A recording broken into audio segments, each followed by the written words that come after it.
Alright, so here we are, ladies and gentlemen. This is version 1.2.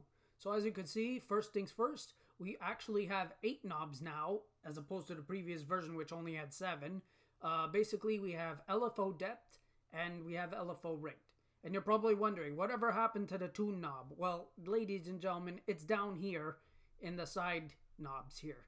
So, ladies and gentlemen, it's official. We've managed to closely replicate the front panel of the original Equinox hardware. So now you can actually reach for the controls that you really need to if you're going to play with GEMClub EQUINOX. In addition, we've added 4 new button banks. So for example, if you toggle between these 2 banks here, you get to change your bank.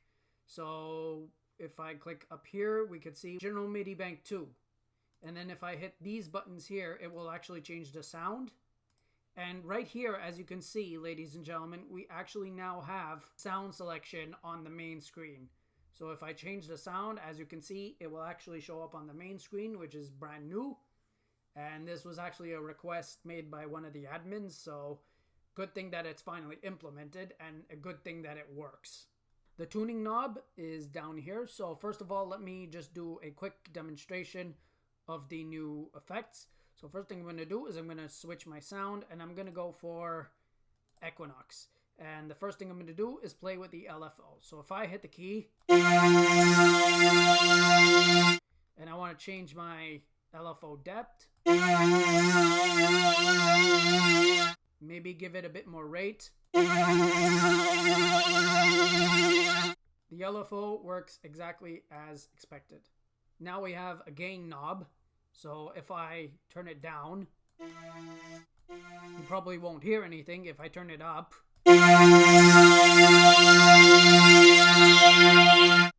and then here we have velocity lock. So if I increase the velocity lock, it will lock to this specific velocity sensitivity. If I increase it, and if I decrease it all the way to 0, then the velocity will be free running. In addition, we also have panning. So the great thing about panning is that you can actually have 2 instances of GEMClub EQUINOX, and with a few frequency changes, you can actually make it binaural. So for example, I can move panning to the left, I hear it from the left speaker. If I move it to the right,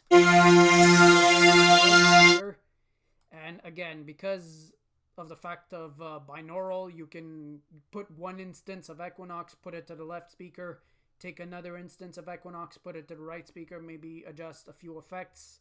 You can actually make this sound binaural if you want to. Other than that, the effects are still the same. We got the same distortion, the chorus, the reverb, and the delay. The info button is still the same. And breaking news, we got in contact with Dave Williams of GEMClub, the CEO of GEMClub, and after a few back and forth emails with him, this guy is very gracious. He actually allowed us to finally use the GEMClub logo on our synthesizer. So yeah, ladies and gentlemen, this is it. It's probably also going to be the final version before I get started on working on version 2, which is going to have the time stretch feature, which Equinox really needs at this point. And yeah, I'm going to continue to keep you guys posted. So stay tuned, ladies and gentlemen, and I will see you in the next video. Peace.